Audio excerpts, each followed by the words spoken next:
Berkaitan dengan visi, tentu sebagai OPD yang melaksanakan visi dan misi dari Pak Bupati, di sini jelas bahwa visi kita adalah bagaimana menuju Kabupaten Pasir yang maju, adil, dan sejahtera. Tentu inilah yang di-breakdown kepada OPD-OPD di Kabupaten Pasir, dan salah satunya adalah dinas kami, Dinas Pengendalian Penduduk, Keluarga Berencana, Pemberdayaan Perempuan, dan Perlindungan Anak.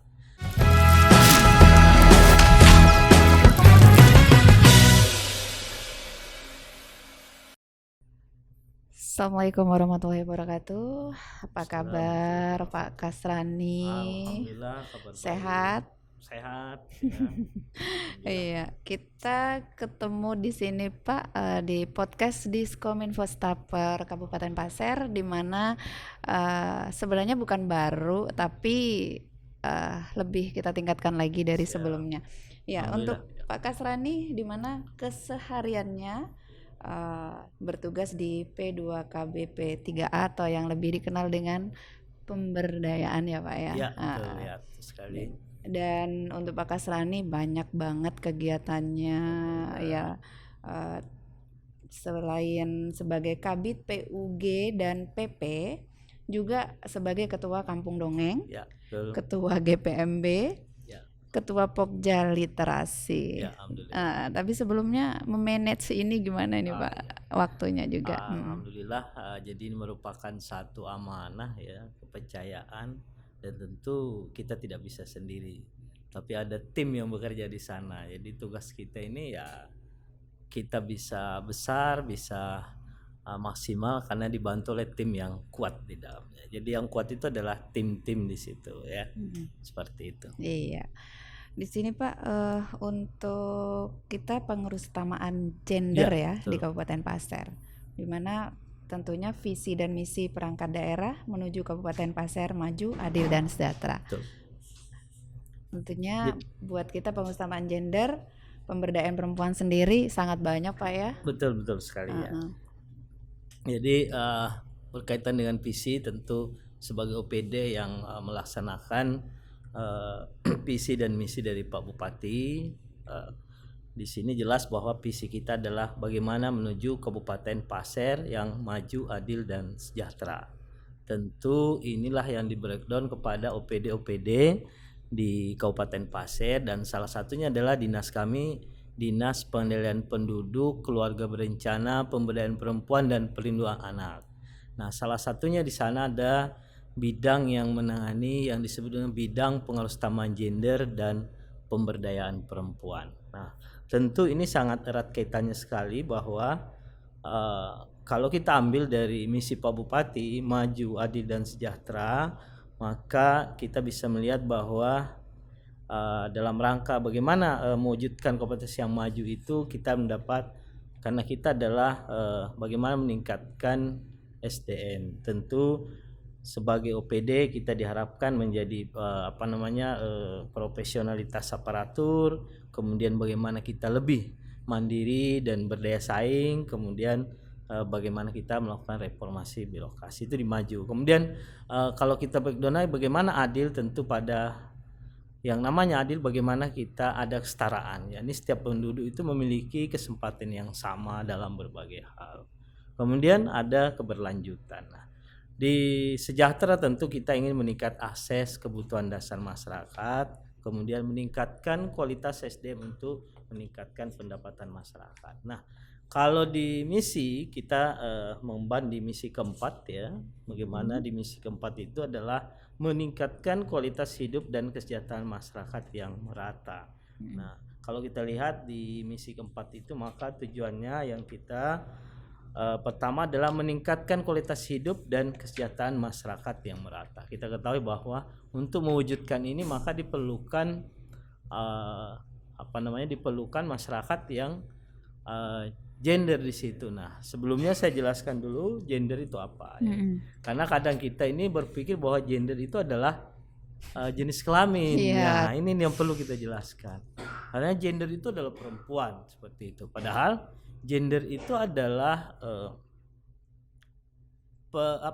kesamaan peran atau kesetaraan peran dan fungsi ya, yang tentu didasarkan pada keadaan tertentu. Tapi kalau itu adalah jenis kelamin, maka itu adalah kodrat. Ya laki-laki ya laki-laki, perempuan itu adalah perempuan. Nah, tapi kalau kita bicara gender, maka kita tentu akan bicara lebih luas lagi. Di situ ada laki-laki, di situ ada perempuan, di situ ada orang tua, di situ ada anak-anak dan disabilitas, dan misalnya bisa menjadi kaum minoritas dan sebagainya. Jadi lebih luas lagi. Kemudian bagaimana membedakannya? Gender itu bisa beralih fungsi. Contoh, seorang bapak bisa ke pasar, kan boleh. Iya. Membantu, misalnya di rumah ada kesempatan ke pasar membeli untuk keperluan rumah tangga dan sebagainya. Kemudian di rumah mencuci baju, cuci piring semuanya boleh. Ya, itu adalah peran sebagai gender.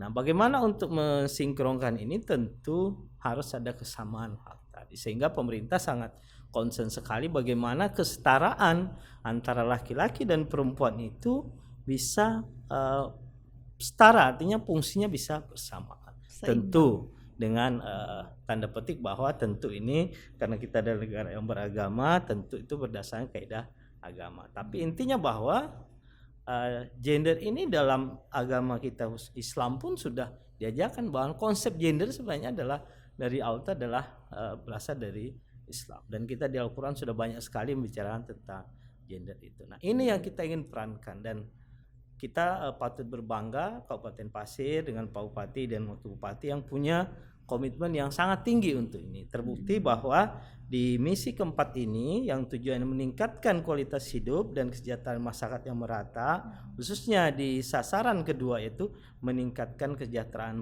masyarakat. Apa yang ingin ditingkatkan di sana adalah kesejahteraan. Kesejahteraan ini tentu kita tidak membedakan laki-laki dan perempuan, sehingga di bidang pengutamaan gender itu mempunyai tiga bagian. Yang pertama itu adalah pemberdayaan ekonomi sosial, kemudian yang kedua adalah pemberdayaan politik dan hukum, dan yang ketiga adalah pengutamaan gender. Jadi ini perannya sangat penting sekali, sehingga bagaimana mewujudkan masyarakat yang sejahtera secara merata. Kemudian bagaimana indikator yang kita bisa lakukan, dan indikator kinerja sasaran adalah 1, angka kemiskinan, kemudian tingkat pengangguran terbuka. Bagaimana peran kita? Tentu ya sekali lagi bahwa bidang PUG dan PP ini adalah meramu atau menjadi leading sektor dengan keterlibatan semua OPD salah satunya. Kemudian kita tidak akan bisa bergerak karena semua tentang gender ini ada di mana-mana seperti itu ya. Kemudian di strategi itu ya kita bisa lihat di strategi kelima adalah peningkatan peran perempuan dalam pembangunan melalui pengutamaan gender dan meningkatkan kualitas keluarga berbasis kemitraan. Jadi jelas sekali di sini ya pemerintah daerah memfokuskan bagaimana peran kita dalam mewujudkan Kabupaten Pasir yang maju, adil dan sejahtera ini. Iya. Tapi di sini tentunya kaum laki-laki Pak ya, pria tentunya juga wanita, banyak masyarakat kita ada yang belum paham dengan ini. Betul, tentunya perlu edukasi. Apakah sosialisasi juga sudah dilakukan dari pemberdayaan perempuan? Ya, alhamdulillah. Jadi sering kami bercanda dengan teman-teman di situ bahwa pekerjaan kita ini adalah pekerjaan dua kali 24 jam melebihi ketua RT. Kenapa? Karena kita ingin mewujudkan ini kita harus konsistensi. Yang perlu kita jaga adalah konsisten. Bagaimana kita selalu harus melakukan edukasi, kemudian harus melakukan komunikasi kepada masyarakat, kemudian melalui elemen apapun ya, kesempatan apapun kita harus bicarakan itu. Lagi-lagi bahwa ini harus dipublikasikan, sehingga memang bagaimana kita cara melakukannya, salah satunya adalah kita melakukan kerjasama dengan MOU dan semua OPD, dan salah satunya adalah Dinas Kominfo Staper ini, karena ini adalah bagian yang terpenting menurut kami adalah bagaimana mengedukasi, menyampaikan informasi itu kepada masyarakat. Kemudian tanpa mengurangi peran daripada organisasi-organisasi yang kita harus kembangkan. Kemudian bagaimana kita harus melakukan ke desa-desa dan sebagainya. Sekali lagi bahwa peran ya, kita punya peran yang sama untuk mewujudkan ini, sehingga memang publikasi ini tidak hanya sekadar penyampaian di forum-forum tertentu, tapi juga pada saat kita ada berkunjung ke tempat keluarga, kemudian tempat tetangga atau tempat teman dan sebagainya, kita selalu komunikasikan itu. Sehingga pesan kami pada teman-teman di bidang itu bahwa kita harus bekerja 1 hari 1 malam atau 2 kali 24 jam kita harus bekerja itu menyampaikan. Di mana ada kesempatan laksanakan komunikasi itu. Karena ini harus kita sampaikan sehingga masyarakat kita itu punya pemahaman yang sama dengan kita, bahwa mereka itu punya hak yang sama. Jadi mau mereka, apakah mereka itu tinggalnya di kota, di desa, punya kesempatan, punya hak yang sama. Contoh tentang pendidikan, tidak ada larangan, dan pemerintah, alhamdulillah pemerintah Kabupaten Pasir ya melalui Pak Bupati ini sangat konsen sekali bahwa bagaimana pendidikan, bagaimana kesehatan, tinggal kita masyarakat untuk memanfaatkannya. Bagaimana untuk mereka bisa mengetahui itu? Tentu peran kita untuk selalu mensosialisasikan, termasuk pada kesempatan ini. Ini adalah bagian dari sosialisasi, sehingga kami juga sangat berterima kasih pada Dinas Kominfo Staper yang membuat program ini, program yang sangat luar biasa ya menurut kami, karena ini adalah kesempatan kita untuk memberikan publikasi kepada masyarakat melalui media. Karena sekarang ini adalah media yang sangat punya peran penting dalam masyarakat. Ya, di mana transgender sendiri, maksudnya pengurus taman gender ini Pak, banyak masyarakat ya pro dan kontra tentunya, dan itu ada kesulitan tersendiri ya untuk bidang Bapak, karena banyak sekali nggak semua anggapannya bahwa perempuan harus begini, laki-laki harus begini, jadi kayak ada kesenjangan seperti itu. Dan dengan adanya pro dan kontra begini, kesulitannya bagaimana caranya Bapak untuk memberikan solusinya? Makasih. Di dalam masyarakat kita ini ya, itu sekali lagi bahwa memang kita ini kan sudah terbiasa dengan informasi-informasi yang memang boleh dikatakan informasi tidak tepat ya sebenarnya yang dia terima itu, dan itu dipegang secara utuh ya. Sehingga kita sebagai OPD yang menangani ini harus punya berbagai macam inovasi. Sehingga kami di sana sampai saat ini kami mengeluarkan itu inovasi, ada 15 inovasi yang kita lakukan secara bersama-sama. Kita jangan bekerja sendiri, sekali lagi bahwa kalau kita berada di masyarakat, kalau kita bekerja sendiri maka kita akan ditinggalkan. Nah, untuk itu bagaimana caranya? Lagi-lagi kami untuk menyampaikan itu kita melakukan kerjasama. Di masyarakat biasanya yang paling didengarkan itu adalah tokoh agama, ya. Kemudian organisasi, kemudian tokoh pemuda, ya, tokoh masyarakat. Nah, kita harus lakukan pendekatan kepada tokoh-tokoh tersebut. Bagaimana melakukannya? Kita lakukan kerjasama MOU. Jadi kami itu melakukan MOU dengan hampir 35 organisasi ya. Di luar dari GUW itu kita sudah ada 24 organisasi digabung organisasi wanita. Kemudian organisasi keagamaan kita mulai dari Muhammadiyah, NU, kemudian Katolik, semua agama kita coba rangkul, dan tentu kaitan dengan di tokoh-tokoh masyarakat kita melakukan MOU dengan Abdesi, kemudian LPM, kemudian BPD, kita lakukan komunikasi itu sehingga informasi ini bisa menyambung. Kemudian dengan Kementerian Agama, karena kita tahu bahwa Kementerian Agama itu adalah juga tokoh di masyarakat, kita masuk lewat Kementerian Agama. Kemudian dunia pendidikan, kita coba di dunia pendidikan bagaimana di sekolah-sekolah. Kita mulai ada MOU dengan sekolah, kemudian MKKS, Persatuan Kepala Sekolah, SD, SMP, karena ini tidak bisa, sekali lagi bahwa pengaruh utama gender yang dulu yang beranggapan bahwa Dan perempuan itu kan ada, kalau tidak salah ada 3M yang disebut itu ya. Udahlah perempuan itu kan tugasnya di rumah, kemudian ada M itu di sumur ya, dan nyapu, sebagainya, ya. sebagainya seperti itu tugasnya. Nah, kita coba itu robah itu. Nah, kita juga masuk ke perguruan tinggi ke mahasiswa. Kita sampaikan, nah kemarin juga kami melakukan MOU dengan perguruan tinggi. Kenapa ini? Karena mahasiswa punya peran penting di masyarakat. Ya. Mereka termasuk adalah orang-orang yang terpelajar seperti itu, sehingga komunikasinya bisa cepat ke masyarakat. Nah, perlu juga kami sampaikan untuk berbagai macam kegiatan yang kita lakukan. Salah satunya, alhamdulillah tahun 2022 ini oleh Kementerian PPA itu Kabupaten Pasir ditunjuk menjadi percontohan, yaitu desa ramah perempuan dan peduli anak. Nah, ini satu kehormatan ya, penghargaan bagi kami ya, dan bagi masyarakat Kabupaten Pasir. Ternyata kementerian itu menilai Kabupaten Pasir itu ada sedikit kelebihan lah seperti itu. Kenapa kami katakan kelebihan? Karena begitu kegiatan itu pertama dilakukan, maka itu akan menjadi contoh untuk daerah lain kan, seperti itu. Nah, apa yang dilakukan di desa ramah perempuan peduli anak ini? Pertama, ada 9 indikator yang harus diselesaikan. Di situ tidak ada kekerasan terhadap perempuan dan anak. Di situ tidak ada anak putus sekolah.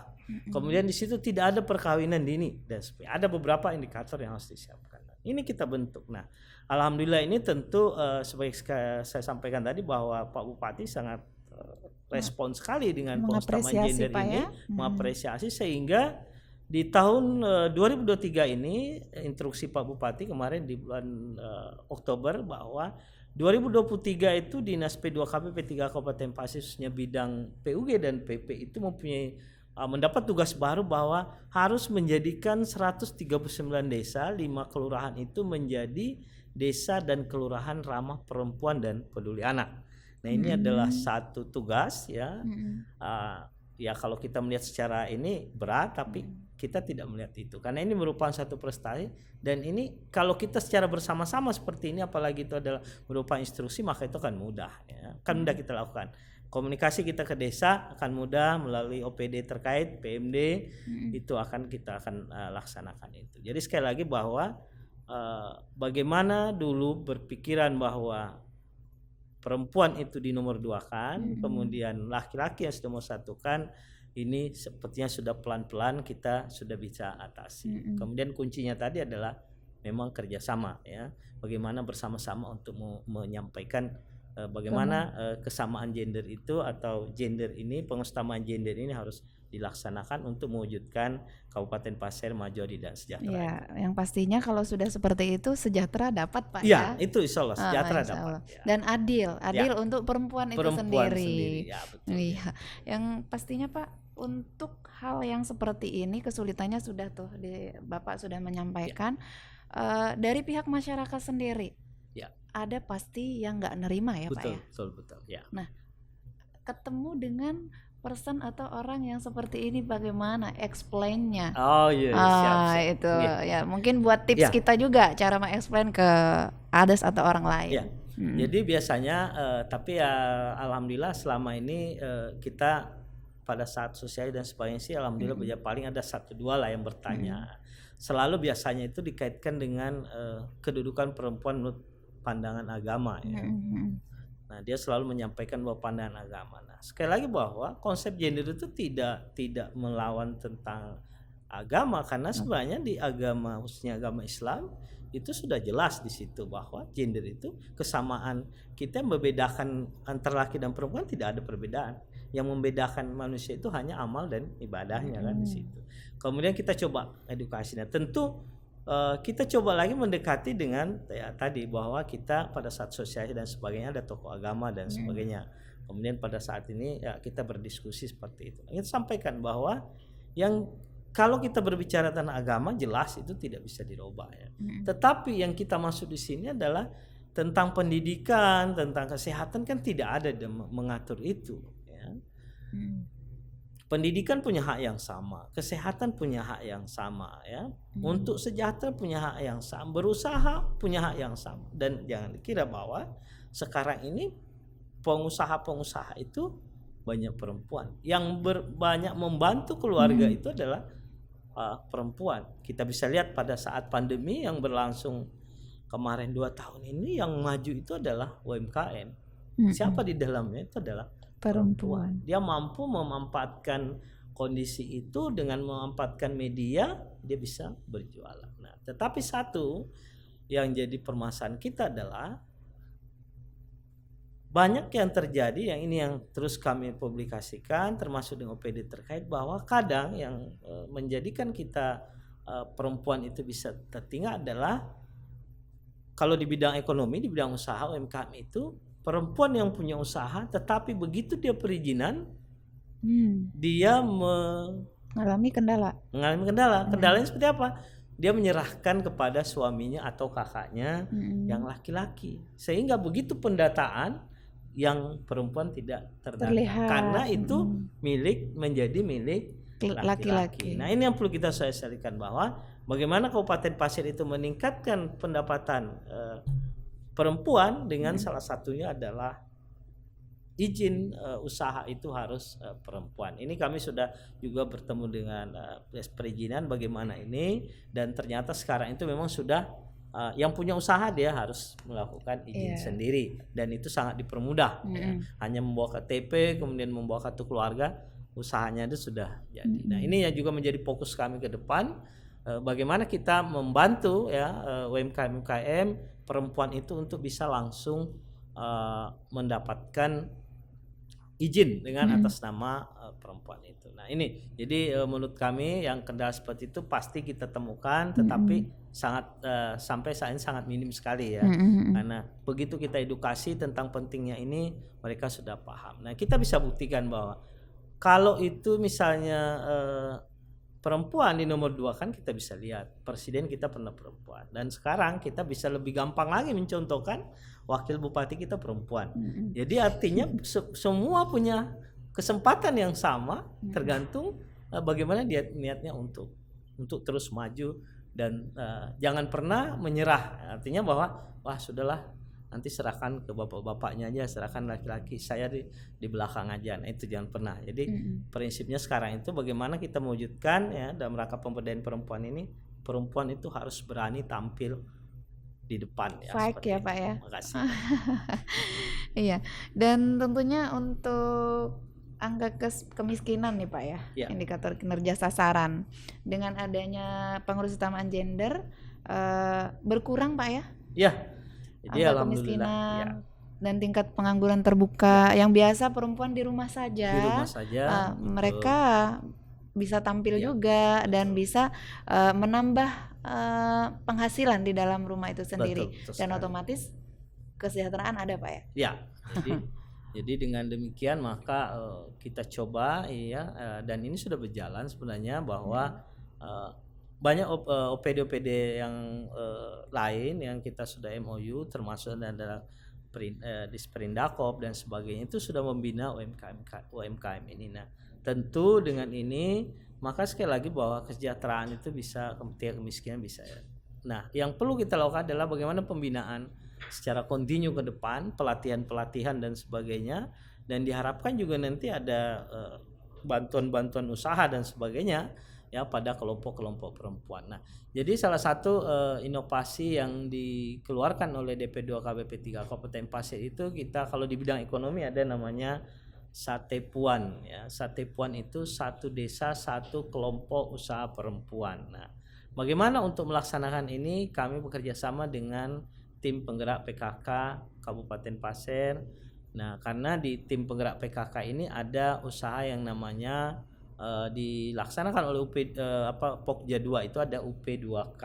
Nah, itu ada usaha-usaha. Nah, ini kita sudah mulai munculkan, dan ini tentu sudah berjalan dengan baik di lapangan, dan tinggal kita menambahkan atau menguatkan. Nah, dan tentu yang harapan kami juga ke depannya bahwa baik OPD, kemudian perusahaan maupun tentu juga media, kemudian tokoh masyarakat dan sebagainya, ini kita bersama-sama nih ya, termasuk dengan perusahaan dengan CSR-nya tentu kan kami yakin itu sudah banyak sekali, namun yang kita memang perlu meminta data itu adalah bagaimana data-data itu bisa dengan kami, sehingga ini bisa meningkatkan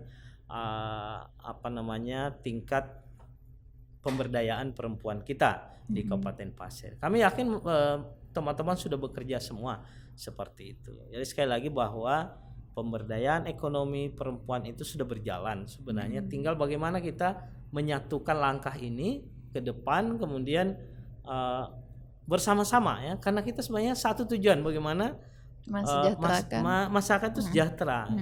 Mau dia plan A, plan B, plan C, tapi satu tujuan. Coba kita rangkum secara bersama-sama. Ini selalu kita sampaikan, dan ini tentu mendapat dukungan yang luar biasa dari Pak Bupati Pasir kita ya, Pak Dr. Fahmi Fadli.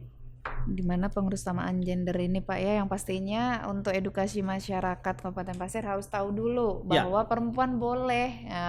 Itu. Dan untuk meningkatkan kualitas kawasan dan lingkungan pemukiman. Ya, betul. Jadi sekali lagi bahwa optimalisasi pengutamaan gender ini sekali lagi bahwa tidak hanya di bidang tadi ya, ada ekonomi, tetapi di bidang sosial, lingkungan dan sebagainya. Nah, kita ketahui bahwa bagaimana menciptakan lingkungan ya, kawasan yang lingkungan atau pemukiman yang berkualitas. Tentu kita sekali lagi kita sudah ada MOU dengan PKK ya. Di PKK itu ada program yang disebut dengan Dasawisma ya.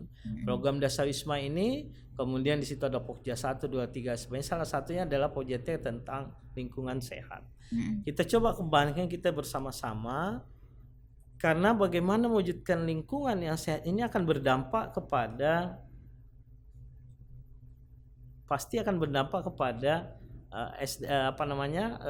SDM kita ya.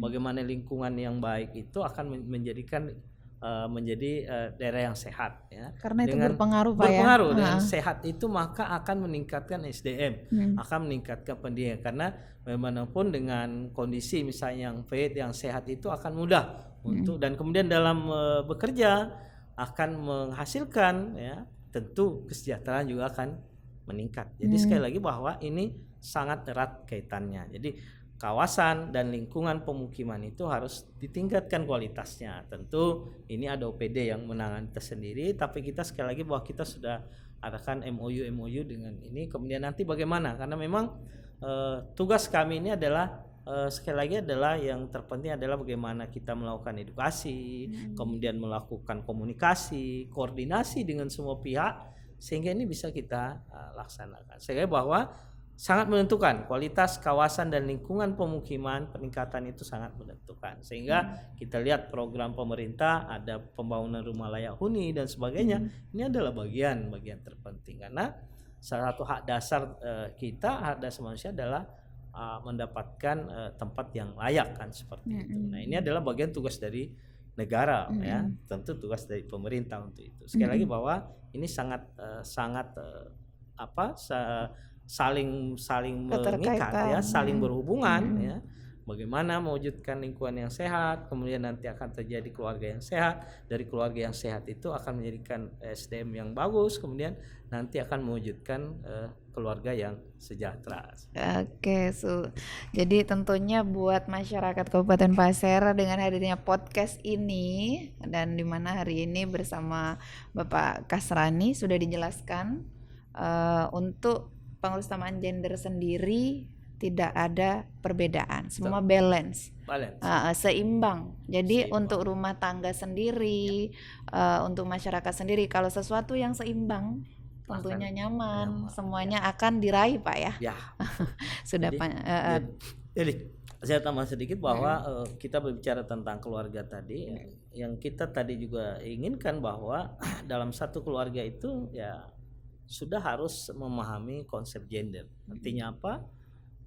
Seorang suami dan seorang istri harus bisa berbagi tugas ya. Kita bayangkan bahwa seorang ibu, seorang istri yang bekerja kemudian sampai di rumah juga harus mempersiapkan segala sesuatunya untuk suami dan untuk istri, sementara katakan suami ada waktu santai. Jadi sering kita sampaikan dalam sosialisasi bahwa jangan sampai nanti ada seorang mertua datang ke tempat menantunya, ke rumah anaknya, melihat anaknya itu lagi mencuci piring, langsung pulang ke rumah langsung marah-marah.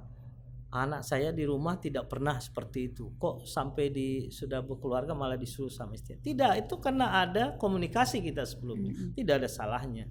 Kita meringankan, membantu istri untuk melaksanakan itu. Nah, ini yang harus kita ini kan, bahwa itu adalah merupakan ini merupakan kehidupan yang gender ya, kehidupan gender artinya berbagi peran ya. Ada peran yang bisa dilakukan oleh laki-laki dan perempuan. Nah, bedanya tadi dengan konsep jenis kelamin kan, bahwa ini ada peran. Tidak jadi masalah. Ini kadang kita sering terjadi, itu sering saya sampaikan di masyarakat pada saat saya. Jangan sampai ini begitu melihat ada yang bapak-bapak lagi menjemur pakaian, ini sudah bingung sampai di sana ceritain kemana-mana. Itu yang konsep yang benar. Jangan sampai seorang bapak yang santai saja sementara istri yang sudah pulang baik. Nah, karena ibu ini adalah sekali lagi, istri adalah sekolah utama untuk anak-anak. Kapan waktu seorang ibu untuk bisa mendidik anak-anaknya? Kalau hanya kita bayangkan itu berjalan satu hari untuk seorang ibu itu kurang lebih 5 km ya kalau nggak salah di penelitian. Jadi ini konsepnya seperti itu ya. Siap. Terima kasih Pak ya untuk kehadirannya hari ini. Sebenarnya masih banyak banget ya untuk yang perlu dibahas, karena memang kita untuk masa gender kita cukupkan. Siap. Mungkin ada saya sedikit sampaikan ya, mungkin sebagai statement ya. Jadi artinya kami dengan podcast ini sekali lagi kami menyampaikan terima kasih yang sebesar-besarnya kepada di Dinas Kominfo Staper, dan ini adalah hal yang sangat luar biasa yang dilakukan oleh Kominfo Staper, dan ini kami juga berharap berpesan kepada semuanya bahwa termasuk Kominfo Staper, kemudian OPD lain, mari kita bersama-sama untuk mewujudkan tujuan kita sama, bagaimana mensukseskan visi dan misi Bapak Bupati Pasir. Tanpa kita lakukan kerjasama untuk ini maka akan sulit. Jadi kuncinya adalah bagaimana kita bekerja sama dan bekerja bersama-sama untuk mewujudkan itu. Dan kepada masyarakat kami sampaikan juga bahwa saatnya kita untuk melihat ke depan, berpikir ke depan, bahwa jangan lagi membeda-bedakan antara laki-laki dan perempuan, dan perlu diingat bahwa tidak lama lagi Kabupaten Pasir juga akan menjadi penyangga ibu kota negara. Nah, kita itu harus persiapkan dari sekarang. Jangan sampai kita pada saatnya nanti kita sudah baru bersiap, tapi kita sudah terjadi ibu kota negara ini, dan ini akan berdampak luar biasa. Tentu yang kita ingat adalah dampak positifnya ke depan. Bagaimana masyarakat Kabupaten Pasir akan ikut membangun bangsa dan negara ini di masa yang akan datang. Insya Allah itu akan berhasil, dan tentu tujuan Pak Bupati Pasir Mas itu maju dan sejahtera, insya Allah akan terlaksana dengan baik. Terima kasih untuk kehadirannya hari ini di podcast Diskominfo Staper Pak ya. Sama-sama. Jumpa lagi, dan Assalamualaikum warahmatullahi wabarakatuh. Waalaikumsalam warahmatullahi wabarakatuh.